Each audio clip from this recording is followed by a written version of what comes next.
I've submitted a signed speaker's card. We have been working with a certified planner, Marianne, I want to call her Marianne Blake because that's who I know, but it's Marianne Bowie. And she's couldn't be here with us today, but she did submit a series of letters to staff over the course of June and May and July. And what we've done is compile those in a report, as well as some additional information that I will submit at the end of my presentation. What I'd like to do out of her report is review the key conclusions that she made and then speak specifically to the wetland TDR calculation that we believe is in error.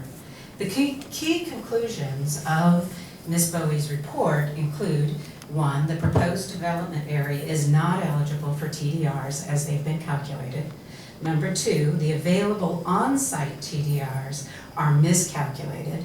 Number 3, there are errors in the binding development concept plan as it's presented, both in the staff report as well as in the applicant's petition. And then there are some other minor errors in the staff report that just need to be cleaned up. So the piece I want to talk about is the created wetlands in the Arbor Lakes Reserve that produces TDRs. And in the staff report, they speak to them as if they're a public park.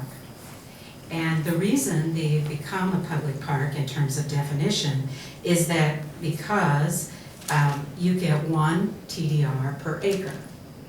However, I would like to challenge that, and it's challenged in the report by the certified planner, that if you look in the UDC on page 931, it says that existing and new passive public parks in a greenway are not applicable. You cannot calculate TDRs for greenways.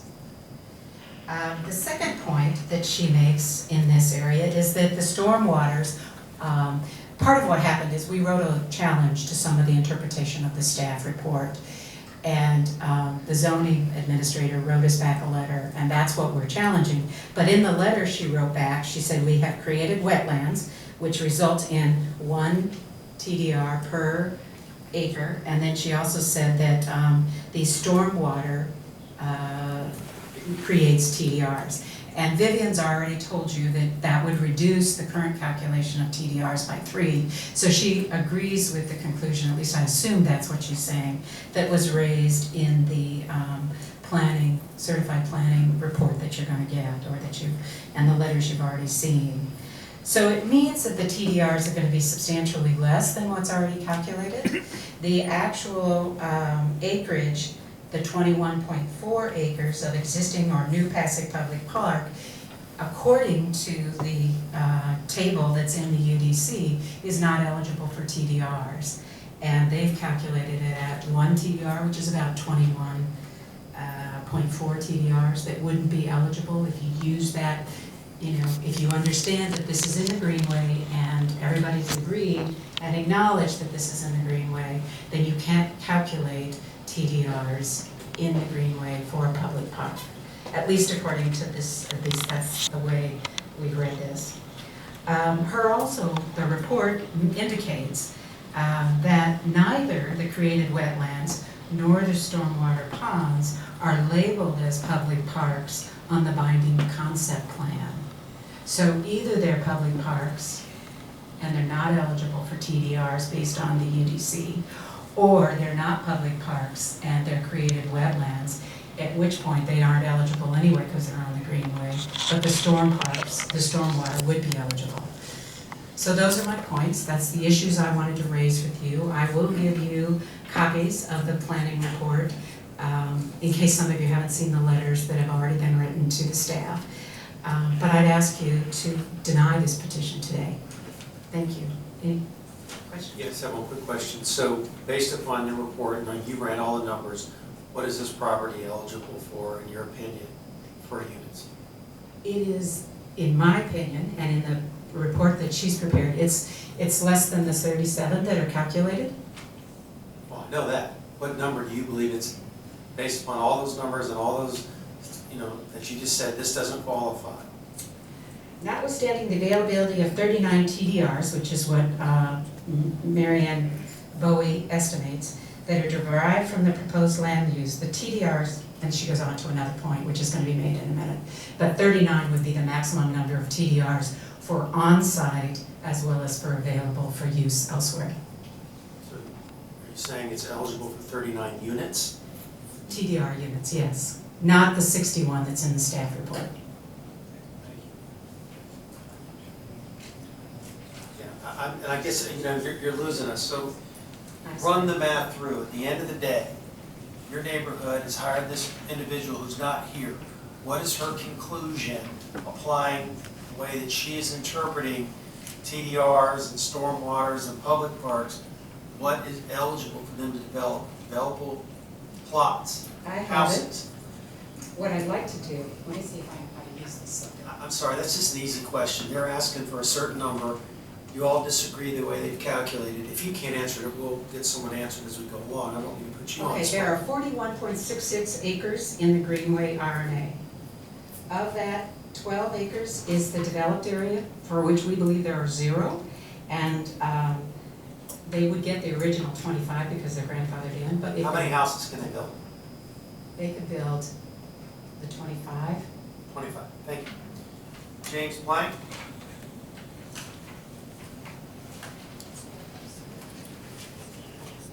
And Rebecca Wolfe?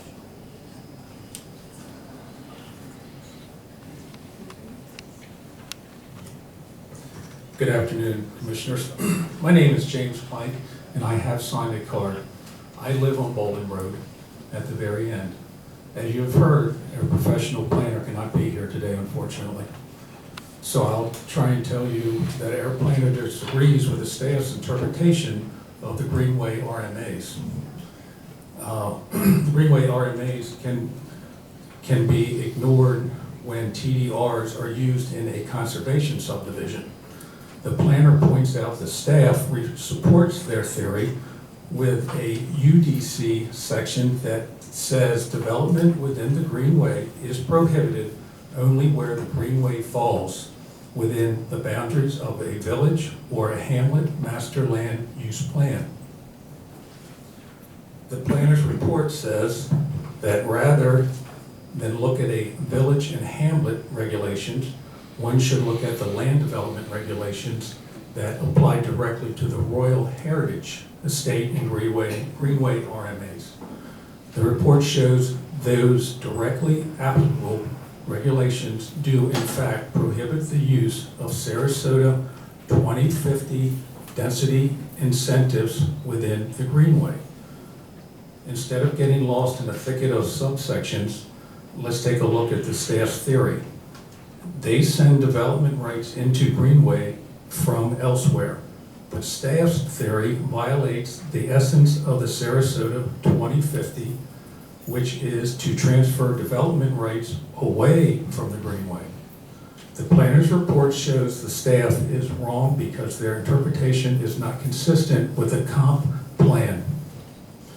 I'm presenting this as part of our planner's report for your consideration, but I certainly do not have the professional knowledge to answer questions at this time for you. If you wish to ask our planner about her report, I would like to respectfully request that this hearing be continued.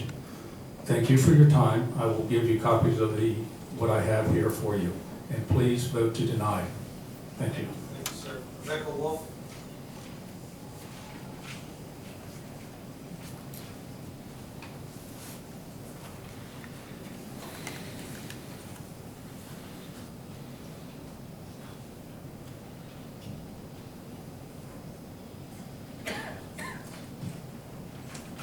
My name is Rebecca Wolfe. I live on Boleyn Road and I have signed a speaker card. As you have heard, our professional planner was not able to physically be here today. She did provide her expert opinion on these matters, and planning staff just thanked her for correspondence and did not respond to the inquiries. I am not a professional planner, but I am a CPA and general contractor, so I feel that I am qualified to read and understand the Unified Development Code. I feel we have established credibility by discovering some significant issues that were missed by staff, and I still do not feel that they have it right. I attempted to meet with county staff to discuss these issues and my request was denied, so we spent $1,000 to have written zoning interpretations completed. We currently have an active appeal for one of the written interpretations that should stay these proceedings. I am going to show you that Greenway RMA land is protected in perpetuity and not eligible receiving zones for TDRs. They can only be ascending zone. This rezone has been a struggle for the applicant, staff, and the public, so please bear with me as I work through the nuances of the 2050 plan in my presentation to make this point. At the top of this screen, you will see that Donna Thompson has designated 41.66 acres of the subject property as Greenway RMA in her written interpretation. Also, at the bottom of the screen, the UDC definition of Greenway RMA indicates that these lands are protected in perpetuity. I am going to initially bottom line this for time's sake. There you go. This is table RMA2, which identifies the sending zones and allowable receiving zones for TDRs. Does anyone see Greenway RMA listed under the receiving zone? No. It is only listed under the sending zone because the goal is to send development rights away from the Greenway. Just to show this again, the graph on the left represents staff's theory that you should transfer TDRs into the Greenway. The graphic on the right represents the 2050 principles that you should transfer TDRs away from the Greenway. This is from page 17 of the staff report. The graphic they show on the left is not correct. As you have seen, we have a written interpretation from zoning indicating that 41.66 acres is designated Greenway RMA. They have only identified the 550-foot Greenway buffer. The planning staff indicates on its background analysis report that this petition is based on the Sarasota 2050 policy RHE 1.2 and County Code Article 7, Section 124-1026. Again, for time's sake, I'm going to very quickly go through these regulations with you to arrive at the RMA table that I initially showed you. I would like to show you the full purpose and intent section for the code this petition is based on. The purpose and intent is to implement RMA 1. As you can see, under the RMA policy, the purpose is to direct population growth away from the floodplain and preserve rural character. No, the additional development opportunities are provided under the condition that they are implemented and can be enforced as an entire package. I am going to take you back to section 124-1026 again, that explains how additional residential density may be obtained through the use of TDRs. That code section then refers me to 124-271M, which then that code section refers me to designated sending and receiving zones.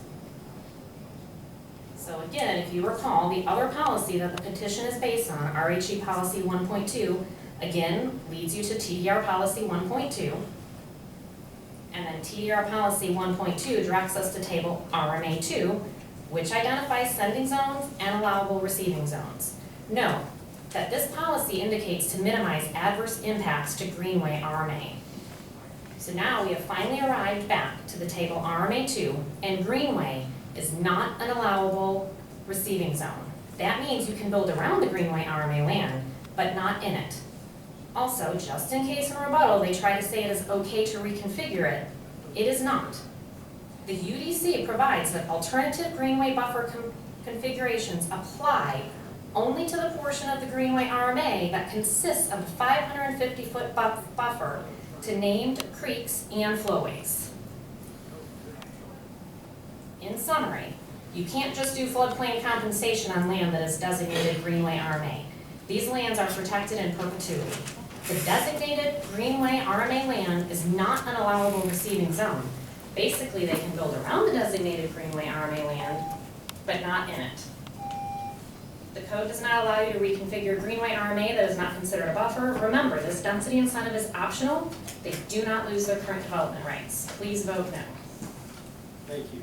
Naomi Lippin, Michelle Steinbaum, Gregory Rehkamp.